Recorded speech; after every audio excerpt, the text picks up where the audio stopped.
Alright. Hola, Internet. Saludos. Welcome to my programming stream. This is the third installment of programming a simple text editor using C, pure C, and SDL2.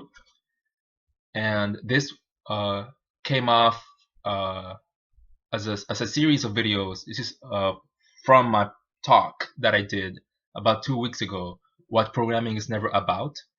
It should be in the video description below, and if you're watching this on Twitch, it should be on the frequently asked questions. But basically that talk is saying that a very simple statement that should be pretty obvious, where programming has nothing to do with the code. It's what you do with the code. So you never really talk about code once you've mastered a programming language, really. And so as part of that talk, I decided to do a series of videos of me programming something relatively simple, in this case a text editor, more specifically a spell checker. But to have a system that checks for your spelling, you actually need a text editor for it, so I'm programming that. I'm making a prototype, a very crude prototype, get it to work so I can implement the spell checker, and once that's done, then I can probably start, making the text editor more robust. So yeah, there you go. The first part of the video is available already on YouTube, and it was really just messing with my build tools and getting a window up on the screen, and getting a window up. And then this is gonna say error. My second part was actually rendering a sentence on the screen. You can see the code, and you can see me think about things in those two videos, which should also be on the frequently asked questions or on the video description below on YouTube if you're watching this on YouTube. Okay? Anyhow, today we will continue programming, and what we're going to do actually is start grabbing key input from the user, letters, numbers, and render those things on the screen, which is effectively what a text editor does, right? So this is actually going to be the fun part, I believe.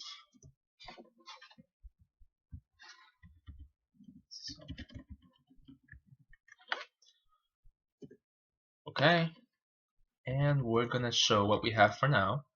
First of all, I need to open up the code for now. Okay. By the way, you guys know I'm always drinking wine. I finally found my favorite type of wine, which is chocolate wine. This isn't the best brand, but it's good enough. Like, I've been trying so hard to look for chocolate wine in the stores around me. They seem to have run out, or there wasn't a lot of demand for it. But it's been like a month or two without drinking chocolate wine, and I finally got it. I am so excited. So since this is an informal stream, I'm just gonna pour a glass if you don't mind, and then we can, get to coding. Okay. Okay. So let's run what we did last time. Here we go. I haven't touched this code since last time, but here you can see I have a moving square for testing, and then I finally rendered a sentence on the screen using a bitmap font that I found in opengameart.org. The message is a blue square that can breathe. For those watching on YouTube, you saw that I had a pink background on it, like the magic pink. I figured out that when I exported the bitmap font on GIMP, it somehow changed the value of the magic pink like 4 values down, and like my text renderer couldn't detect the magic pink anymore.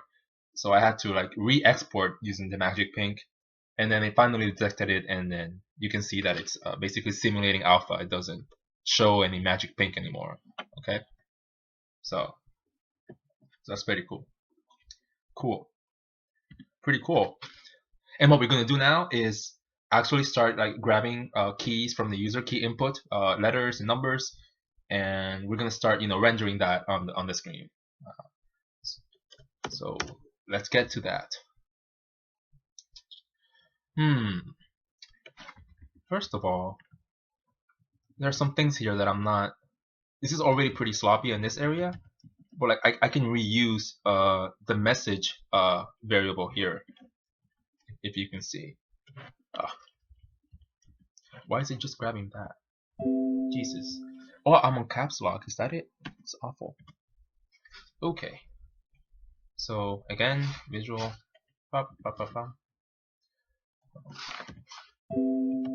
What is wrong with Vim? And I'm still on caps lock? Jeez. Thank you. My goodness. Okay. Message. Let's try that again. Good. Pretty cool.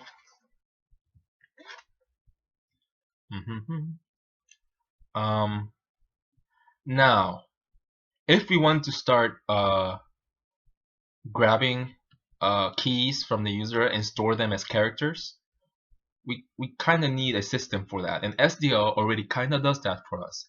If you look here, and right now we are in the input stage of the loop. So here we are grabbing input from the user, be it from a controller. In this case, it's a keyboard, and we're detecting things like if it's escape, store some information, so on and so forth. But it's really doing a switch on this variable here called code, and code is actually a type called SDL key code. If you look at the source, and it's valuable to look at source code from another library if you're using a library, this is really just an integer or an unsigned integer, I think. And then, so if you're actually typing like letters, let's say an A, a B, a C, that will be stored in code as well. But it can easily be casted to a character, to a char, and that's it. And it'll be the equivalent of the char value of an ASCII table. So if we look over for an ASCII table, I don't remember the website. Is it ASCII Table? ASCIItable.com. I hope that's the right one. Yes, that's good enough. Again, characters, letters, numbers, symbols are just represented by the computer as anything else, as numbers. Okay, this is the table of the numbers where each symbol is mapped to a number. Okay, you can see that right here. Here's the decimal notation. I think we care about that right now. And you can see that it's sequential. So if you want a 0, you can do it this way. 0. Hold on. If you want to store the character 0, 0, you can just do this, like that. Or you can also do this. Do I have this typed? I think so. 0. And then let me check again. 0 is 48, and I think passing in as decimal is fine. So 48. And if I do like a printf and say 0 equals, I can do %d and pass in this 0 instead of the character 1. It will print 0 on the screen instead of 48. That's not true. I have to specify here that is a character. There you go. So that works. So that's pretty cool. And what I'm trying to say is, let me go back to character, and here. Okay. What I'm trying to say here, ASCII, it can be anything, an ASCII character, is that if code stores a key input from the user, and let's say it was A, and I know that it's a valid ASCII value, I can just do something like this. And that'll work. Okay? So there's no black magic going on there. Awesome. So what I'm going to do is have a new way of tracking what key presses the user is doing that are valid characters. I'm just gonna call it ASCII, and it's gonna be like nothing for now. It's gonna be no term. Is this a thing? This can be a thing, right? Cool.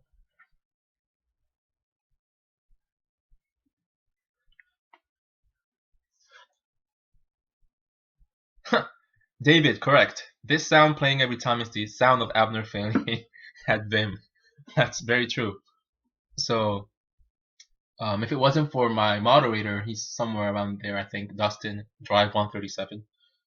He gave me some books and some tutorials and some good videos on how to like effectively master Vim. And it's a lot of key bindings and remapping and doing a lot of crazy stuff. And I used, just like any other Vim user, I would just do the HJKL classic stuff.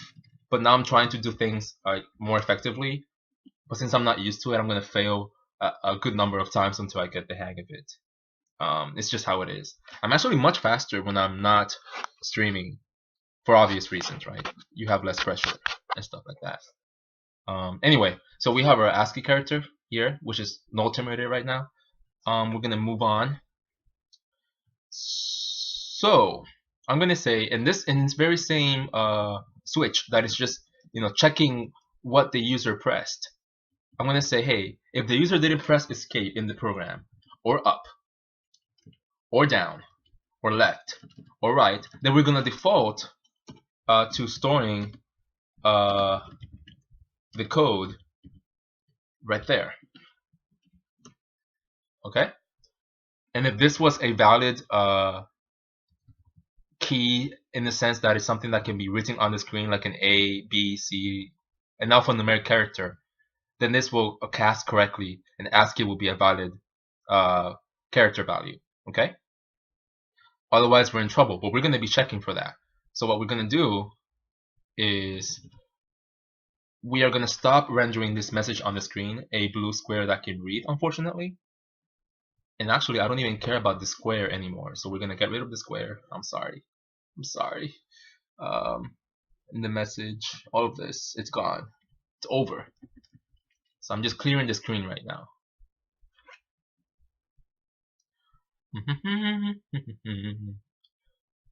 Okay. Again, I'll leave the square here because I'm going to turn the square into the blinking.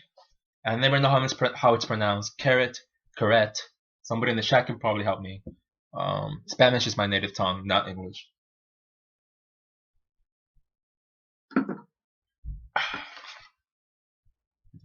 So I'm going to leave that there, and I'm going to replace any mention of square with C-A-R-E-T. Yes. There we go.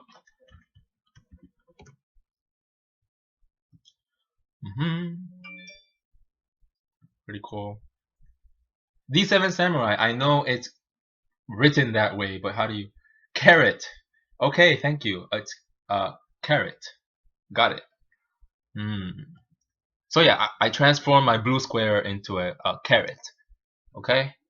It's probably gonna be not as big, obviously. 30 by 30. That's false. I guess I want the width to be something pretty thin, right? 5 for now, I guess. And then how big it can be, I don't know. If my glyphs is a bitmap font that is 8 by 8, for now it can just be 10, a little bit bigger than the glyph itself. So there you go.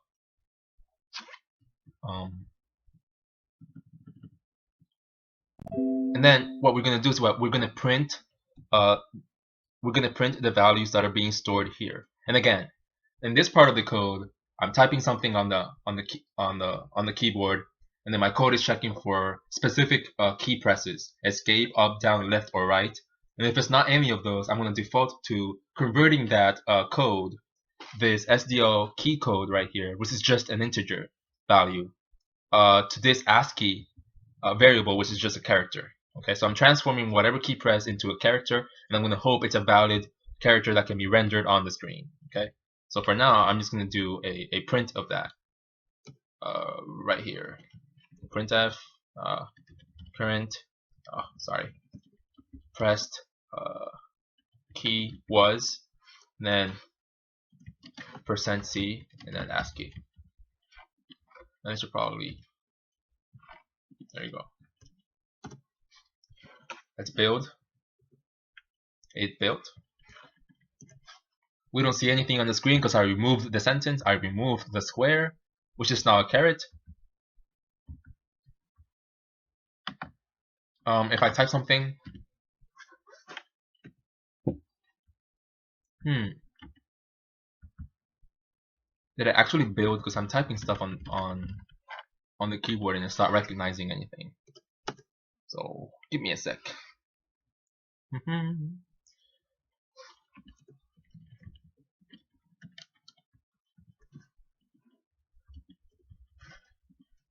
Build looks good. Okay, I guess I didn't build before. Now you can see right here on this shell window, I pressed A. I'm going to press B now. Now it's recognizing the letters. It's not too bad, right?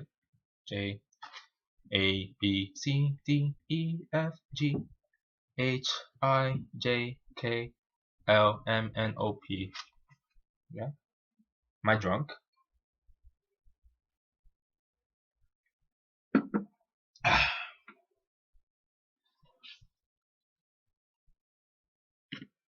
There you go.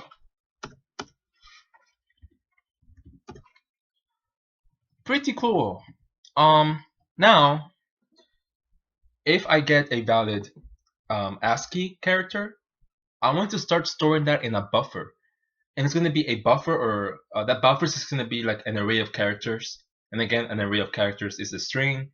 And I'm going to use that string on my current frame, and I'm going to use my bitmap font to render that buffer on the screen. So that's the process. I grab input from the user. If it's not escape, up, down, left, or right key presses, I transform that code into an ASCII character. If it's a valid ASCII character that can be rendered on the screen, I store it in a buffer. That buffer is just a character array string. And I transform that string into something that's rendered using the bitmap font on the screen. So it's just a series of transformations, as I always mention, right? So, pretty cool. So let's make that buffer.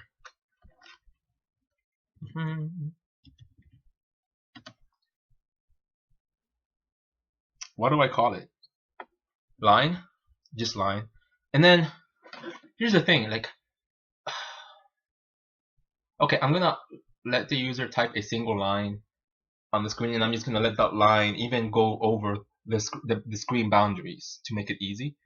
So I'm gonna specify a maximum value for this buffer. It's gonna be limited. It's not gonna be dynamic. It's not gonna grow. So if I go over, let's say 120, actually that's a good value.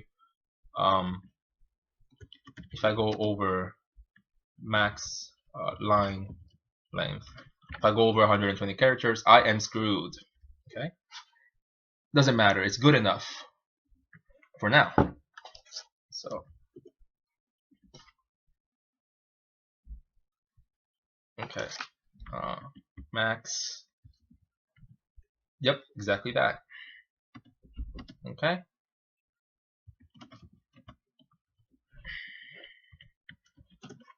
Good.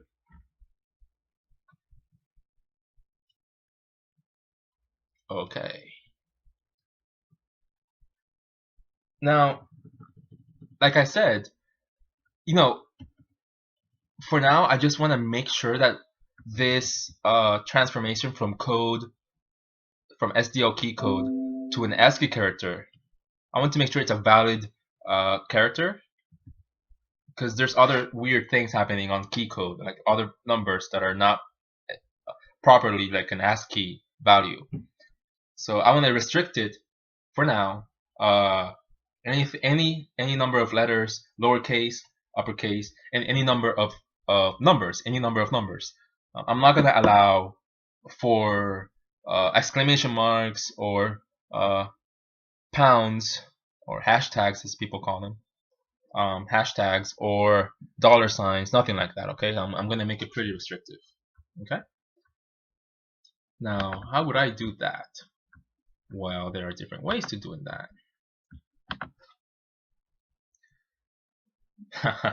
The chat. Gotta ignore the chat. I can't. I have to program. So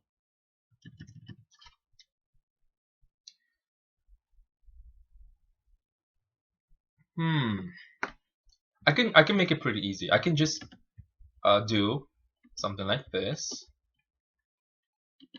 and say, hey, if I should probably explain this, what I'm about to do. So look at this ASCII table right here. As I said, characters are just really numbers, right? So the character A, if I store that using my programming language, it's just going to be transformed into a number from the compiler.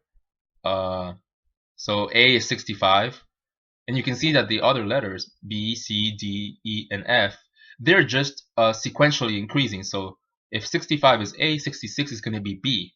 Okay, and it's going to be the same for the lowercase letters. So A is 97, and the letter next to that is 98, and it's going to actually keep increasing one by one, all the way up to Z, which is 122. What does this mean? It just means that I have a range of numbers here, a range of numbers that increase by one. Same thing with the uppercase letters, okay? And same thing with the numbers, okay? So from 0 to 9, again, 0 starts at 48, and it's going to be arranged. The numbers 0 from 9 are arranged from 48 up to 57, including 57. What does that mean? That's fantastic, because I can just make simple comparisons. Like if ASCII, if the character that the user pressed on the keyboard is in this finite range, then we're going to store that into a buffer that we're going to use to render a sentence on the screen. Okay? So it's funny because I've never actually done, again, a text editor or something like this.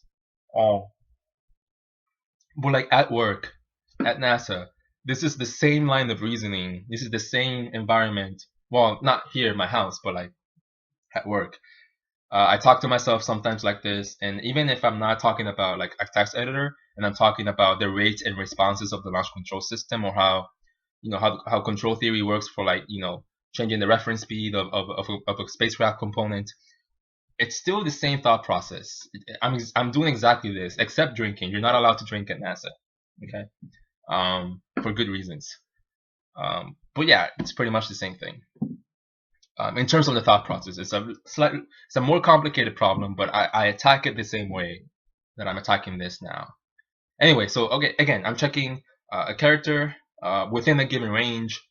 The first range is going to be the lowercase letters, so I'm going to say, hey, if the character that the user pressed is greater than or equal than A, and again, A is just a number, and if it's less than the character Z, that means it's in a good range, and I'm going to store that character in the buffer. Okay? So, okay. God damn it. Here we go. So if ASCII is greater than or equal to A, and ASCII is less than or equal to Z, then okay, let's just do that for now. Just lowercase letters. I don't even have to do this for now. I can just, there you go. If that's the case, then my line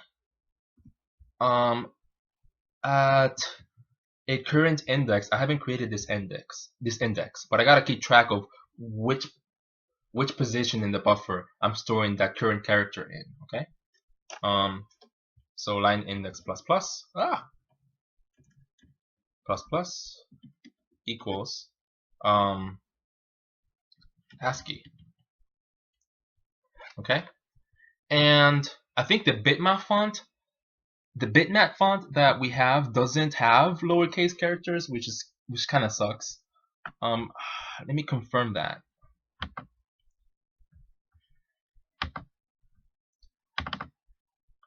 Bubble mad.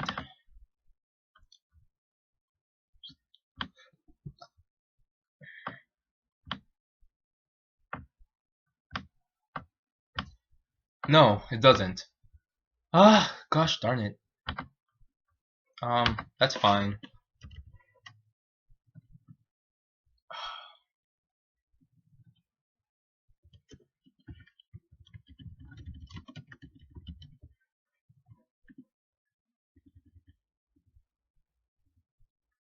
Hmm.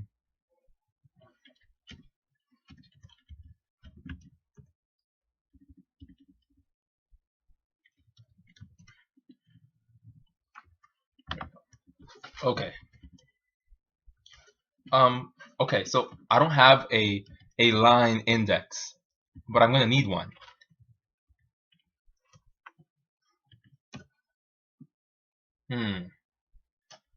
So that can just be non-signed. A U32 line index. Obviously it'll start at 0.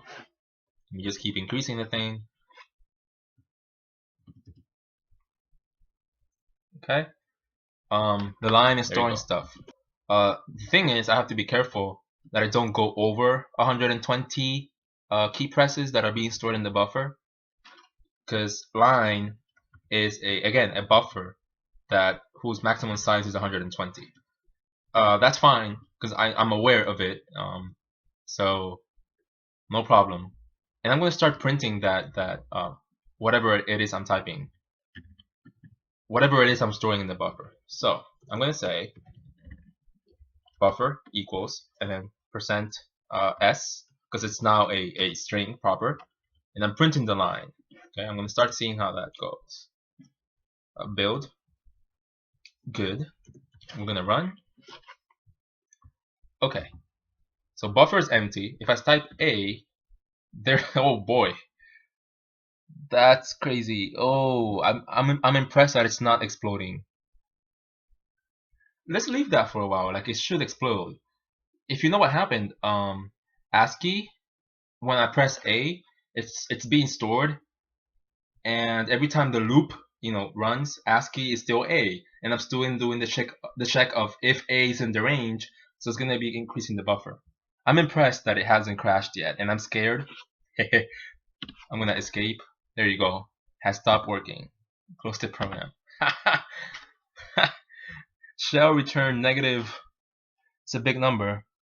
It's a big number. 1,000, million, negative 1,073,750,791. I doubt that that is an error code. It's a random garbage.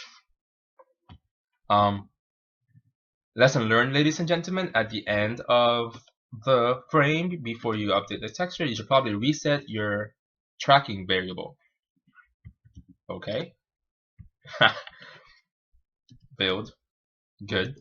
Run. Okie dokie. And even then, I'm gonna put this buffer whenever and print it. I mean the printf just whenever I press a valid key, so it doesn't pollute my shell. So build. Good. We run. Ah, jeez. A. Okay. I pressed A twice, or I left A pressed twice. B. A B B. N. Good. E. Good. F. Good. If I press 1, it doesn't respond. I'm pressing 1, 2, 3, 4, 5 right now. It's not responding because I'm not checking in that range. And that's what we're gonna do now. Cha-cha.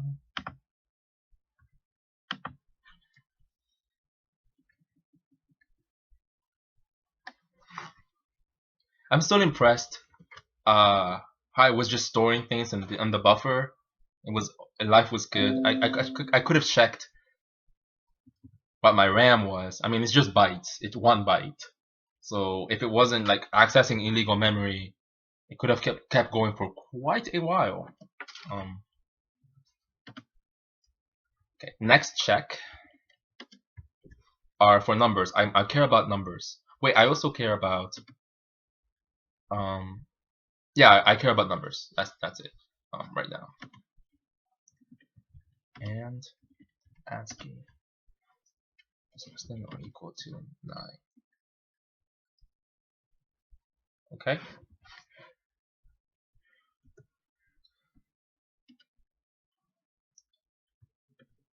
I'm also going to check for periods.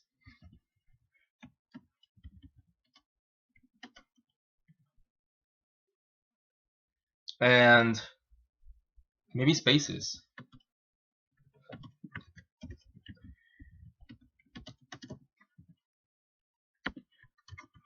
Okay. So my program is recognizing two ranges from A to Z, from 0 to 9, and then a period and a space. Good enough.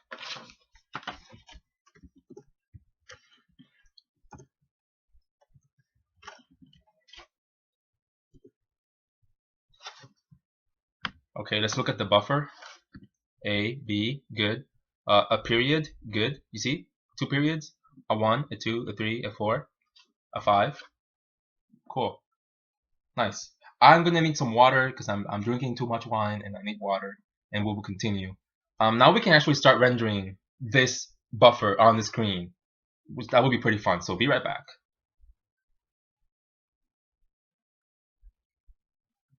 If I want to draw something on the screen, we have done this before. We can get rid of this printf. We know it's working. Okay, so here's what's happening. We're grabbing input from the keyboard. We're clearing the screen. We're checking within a given range of values to see if the key press something we want to store in a string, in this line buffer. If that's the case, good. Then we our tracking variable, the thing that stores the current character, is cleared as well. And now you can actually draw something on the screen based on whatever the user pressed. And I think it's draw text. And we pass in line. I always forget we pass in the positions. So I'm going to be doing 0 right now. That's fine. 0 for now. And then we pass the screen pixels.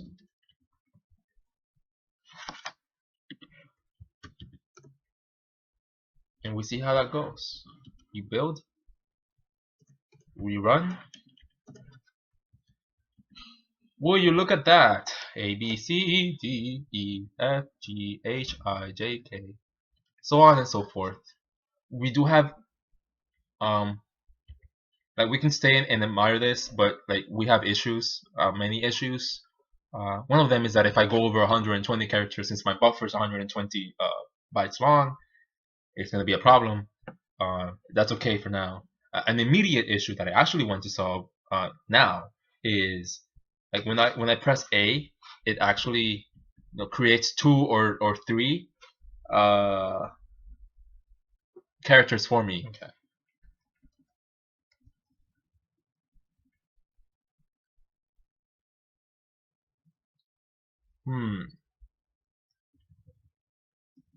It's still double printing too much. So I don't like that. I don't like that it's double printing too much.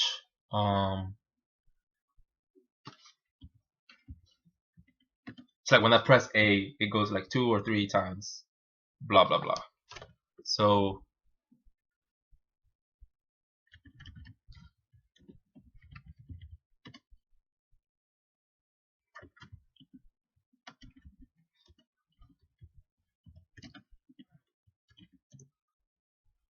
and I want to be consistent here. I'm not okay. That's one way to do it.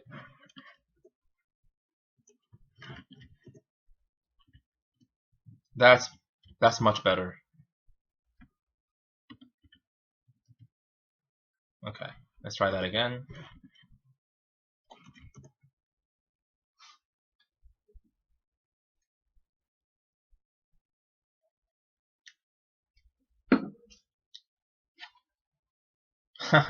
You're seeing double. Too much chocolate wine. Oh, look at that. People were mentioning. Yeah, exactly. So what I did was, um, since I'm saying, like, this was from a previous stream, I'm saying the two user events that I care about is whether or not the user pressed down a key or if he pressed up a key, or I'm sorry, if he or she released the key. So if one of those two things happen, perfect. Then start checking which key was pressed or released, and start storing that information. Here, I was saying, whether or not you pressed a key or you released a key, store that value in ASCII. And that's bad. I only care if the user pressed a key to store that information. Otherwise, don't store it. First of all, let's draw the caret on the screen. Okay. I'm hoping that's how you pronounce the word caret. I'm completely trusting somebody I don't trust too much on the chat. So I'm hoping caret is the right word for this blinking thing that every text editor has. Anyway, I'm going to do that right after I draw the text. So I'm going to fill the rectangle. I pass in a caret. The color, do I pass the color? I think so. It's going to be a white. Oh God. Do I have a format? I don't have a format. Even though I think I do have a format. So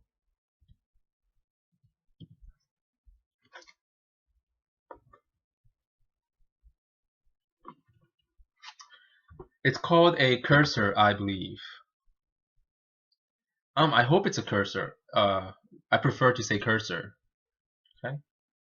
We're gonna go with cursor. I can just Google that. Anyway, so I don't think I have a format here. Okay, so I'm gonna talk about what I'm doing, but give me just 1 second. So I first need to make sure that this is correct. So let's make that here.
Okay, so look, that's my cursor, or caret. I took a liking to caret, so I hope that's the right word. Okay, so I don't want it to be blue anymore. I want it to be white. So the problem with that is though, that again, depending on the format that you chose for your pixels. Let's talk about pixels for a second, because a pixel is just a number, okay? Usually an unsigned integer that is going to store in that integer 8 bytes. The first 8 bytes is going to be a specific color component. The other bytes are going to be another color component. The other bytes are going to be another color component. And by color component, I mean red, green, and blue, and an optional alpha component, which is going to specify the opaqueness of the pixel. So if it's going to be like transparency, or it's going to be really opaque. Anyway, so that pixel color is a combination of those 3 or 4 components. Okay, but depending on your machine, depending on the program, depending on a lot of stuff, it doesn't necessarily have to be a number that specifies first green, then green, first red, then green, and then blue. That's not necessarily true. It can first be alpha, and then red, and then green, and then blue. It can be first blue, then the next 8 bytes are green, and then red, and then alpha. Okay, so a single number can be treated, a single pixel can be represented as completely different colors depending on the format that you specified. Okay, so here I'm saying to SDL, hey, I want my pixels to be in the following format: red for the first 8 bytes, then green, and then blue. Okay, and then I'm storing that information. Well, format is being stored on the heap, unfortunately, and then it gives me a pointer to it so I can access it. Okay. Anyhow, and this is not too bad because now I can specify colors. If I want to specify a pixel color, I can just ask SDL, hey, given this format, give me this pixel color. Okay. And I'm going to store that information right here after screen pixels. I'm going to store a finite number of colors, of pixel colors. The first one, and again, a pixel color is just an unsigned integer, at least for SDL. White equals, and then I call this magic function, mark RGB, and then I tell you, hey, given this format, in this case format is RGB 888, here is the color that I want, and it's going to be white, which means I now specify the components. I want red to be 255, I want green to be 255, and I want blue to be 255. Okay, there you go. And now SDL will do the right thing, and given the format that I specified, it's going to give me white. This is kind of good because if I ever change the format behind the scenes, white is still going to be white, blue is still going to be blue. Okay, we could do this ourselves as well. Like we can make this happen, and we will in the future, probably. I don't want to rely on SDL too much, just for a few things, not for everything. Anyway, what other colors do I care about? I guess black. I can care about black. Even though black is just 0, it defaults to 0 everywhere. I don't need black. So white is enough. Let's not complicate. We don't need to create a bank of colors right now because we don't need it. Eventually we will, but not now.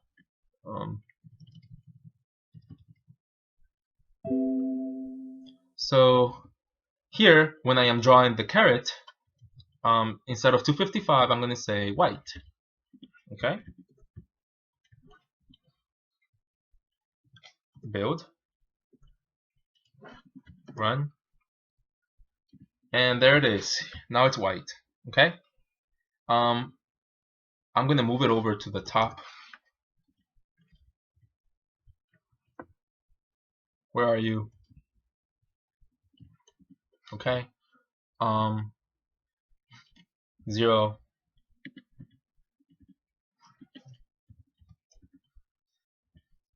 Ah.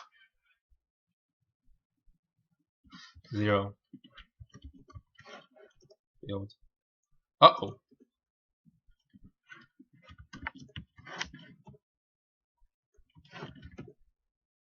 There you are. I want you skinnier, okay? Jeez, go to the gym. 3. Build. That's better. I can even make it smaller. Thinner, 2. And the height can be less. I'm gonna make it exactly 8.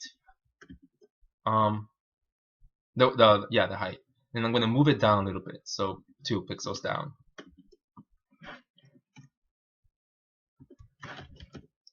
What the heck did I do? Okay.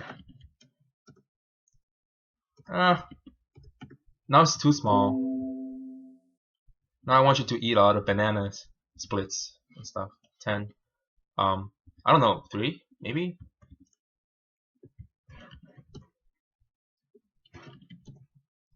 Sure. Why are you not? How about like 8?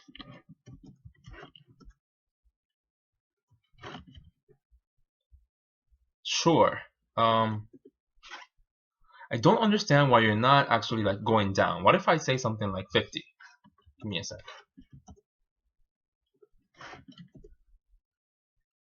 Okay, I told you to move 50 pixels down, and you're not doing that. Why are you not doing that? Because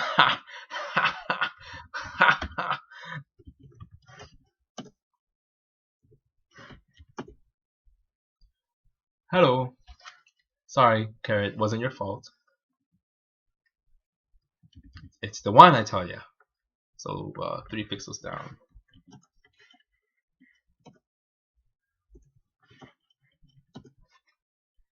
It's funny that the same kinds of bugs that I encounter at work, the silly bugs, also happens here. It happens everywhere. Yeah, yeah, that's cool. Okay, okay. Nice. Let's try this again. Hold on. Ah, okay. You'll notice obviously that the caret is not blinking, one, and two, it's not moving according to the letters that I'm pressing. Okay, so that's two things that I want to do. All right, so let's do that.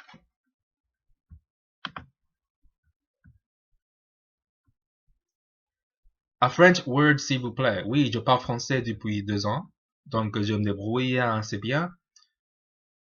Par contre, il y a encore beaucoup de choses que je dois apprendre avant de dire que je maîtrise la langue française. Et alors, pardonnez-moi si je fais des erreurs. Before I actually draw the caret on the screen every frame, I'm going to check, hey, what's the size of your buffer? Because if your buffer increased in size, then that means you're going to have to move the caret somewhere else. Okay? And I can do that right here. I can just say caret.x is equal to the size of my buffer. Okay? So I'm going to get the size of my buffer, which could actually be given by line index as well.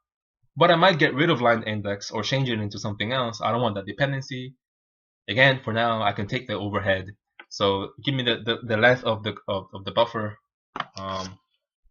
and you are going to multiply it by the height. Yeah, by the height of my glyph.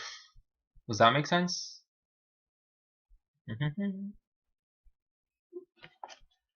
Think about it. I don't actually have glyph H. I don't have that thing stored, but I will store it immediately.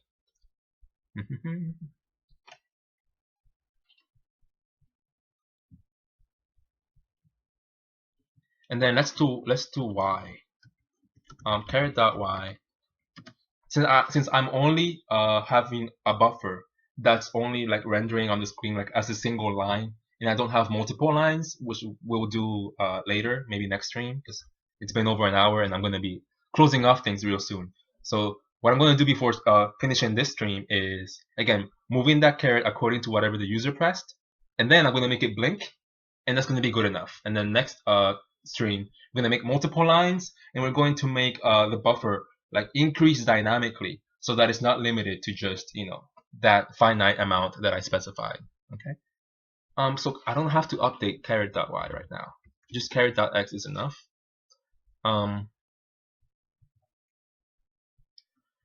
And then where are you, caret? So caret.y is going to be static. It's just going to be 0. Which I'm already doing here. So 0. Okay. Now build. Okay. Why did I say current line 141? It's line index. I already said I'm using line index anyway. I was being all high and mighty. Oh, I'm using string length because I don't want to use line index. Blah blah. I still have to use it. Whatever. Anyway. And then glyph H. I don't have glyph H. But it's easy. So what's the height? What's the height of my glyph? Okay. Or my width. I suppose width would make more sense than height. So I'm going to store it here. So I'm going to call it, I'm going to store that caret w, caret width, and it's going to be and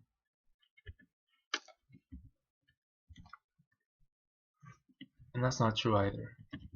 It's a glyph. Sorry people. Dun, dun, dun, dun. Of a random character. I know it's 8, okay, because this renderer is using a bitmap font, again, that is monospaced, and that is finite in terms of like it's only 8 by 8 or 16 by 16, okay. So I'm just grabbing a random letter or number and saying, hey, give me the width of that letter, which is going to be the width of any glyph. In this case, it's going to be 8, but I'm just making it a little bit less hard-coded. So there it is. Moving down.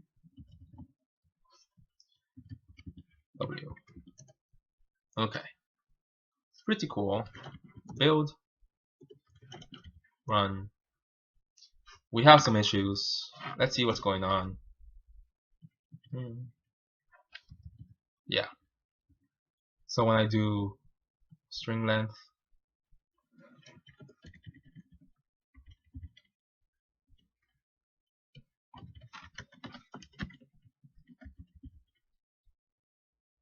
this is called printf oriented debugging.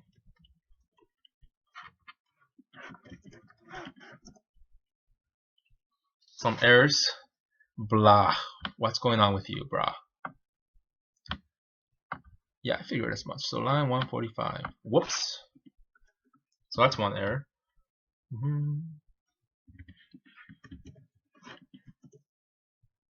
What are the others? 145. Are you still? Ah, you see? That's what I figured as much. It's like the line. I'm asking for the length of my string, not the length of a character. So when I'm indexing my line buffer with a line index, I'm accessing a character and not the entire string. Okay.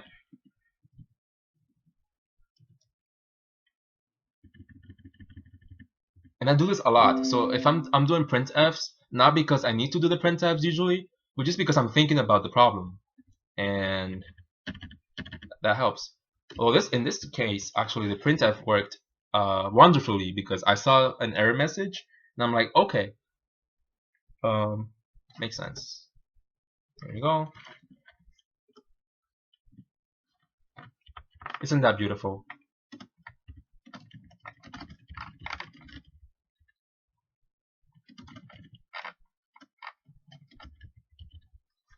Okay, we're gonna make the thing blink. Okay. There are different ways to do that. I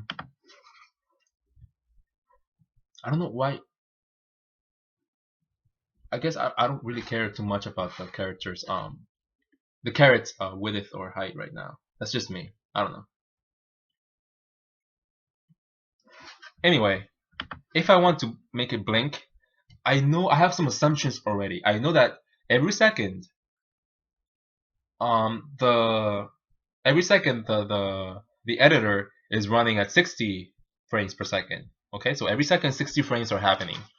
And timing wise, that's good because I know it's fixed, and all I can do right here is say, hey, give me the current amount of ticks that have happened. I highly suggest you look up the STL wiki and look up what ticks mean. It's basically saying, you know, I think it's in milliseconds. So how many ticks have passed ever since you started the program?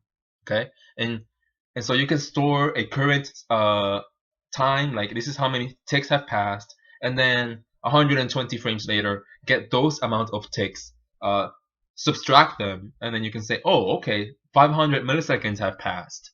Therefore, I want to do something every 500 milliseconds, and that kind of computation is easy. Like it just works. Okay. So here's my start time. And I'm going to have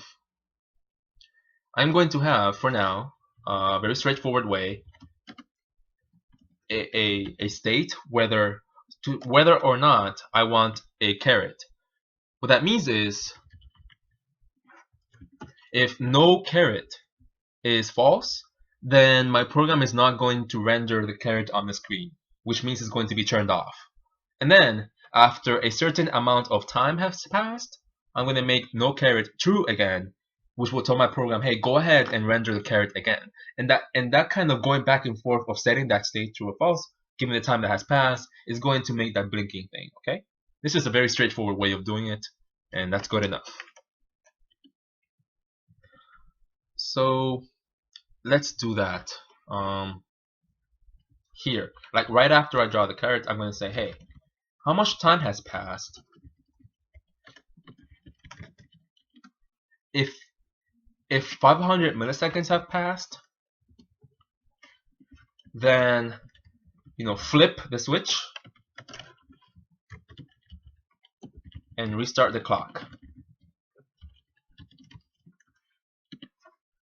Okay, and here when I am drawing the caret, I'm going to say, hey, no caret, then 0, which that means black, and that's our background color currently, so that's fine. Otherwise, draw it. Hopefully that makes sense. Let's build. We have an error. I made caret color. I'm ahead of myself. What is caret color? I don't have a caret color, but I should have one. And I'm gonna set it caret color to white. Okay. Build and run. I hope you see the blinking caret, because I am excited about that.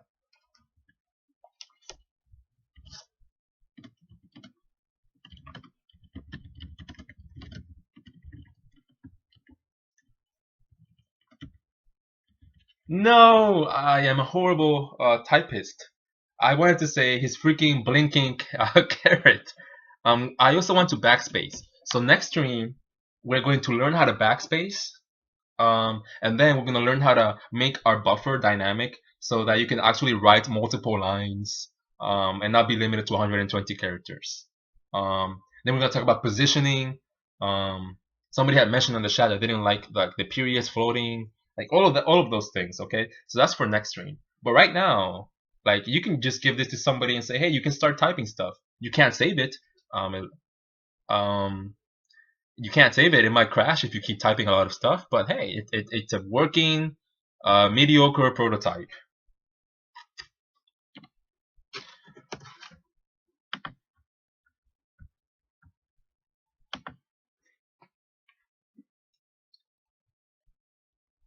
I have some interesting questions, but I will leave it there.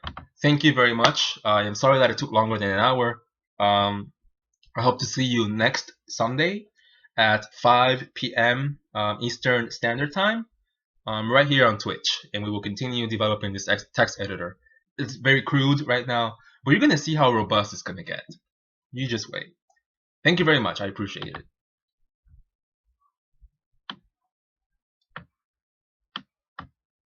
Stop recording.